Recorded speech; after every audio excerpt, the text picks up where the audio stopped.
Yentl is a romantic musical drama set in early 1900s Eastern Europe, starring, directed and co-written by none other than Barbra Streisand. She poured 4 years of her life into this, making Yentl pretty groundbreaking for women behind the camera at the time. Now, Yentl isn't your typical box office smash, but critics loved it for all the feels and Streisand's multi-layered performance, even if some folks thought the songs were kinda hit or miss. So, what's it about? We meet Yentl Mendel, a super smart young woman who's secretly been taught the Talmud by her dad. When her father dies, she just can't accept that men are the only ones allowed to study, so she chops her hair, pops on some guy clothes, and heads to yeshiva school as Anshel. And yes, drama instantly follows. She becomes buddies with a passionate student named Avigdor, played by Mandy Patinkin in full beard and angst mode, and soon finds herself tangled in a love triangle with Avigdor and his sweet fiancée Hadass, Amy Irving. Through some catchy songs and plenty of awkward moments, Yentl digs deep into identity, ambition, and doing your own thing even when the world says no.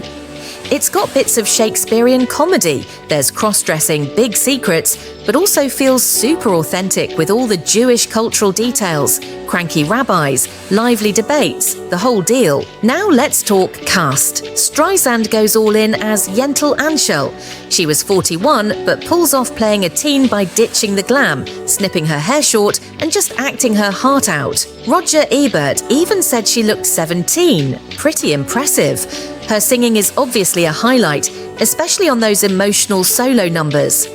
Mandy Patinkin's Avigdor is raw, intense, and super memorable. Fangirls and fanboys will mention that beard, trust me.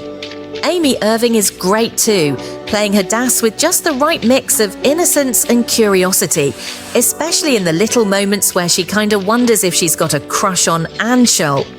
Oh, and Streisand totally clicks with her co-stars, especially Patinkin. The tension and unspoken what-ifs between Yentl and Avigdor are seriously next level.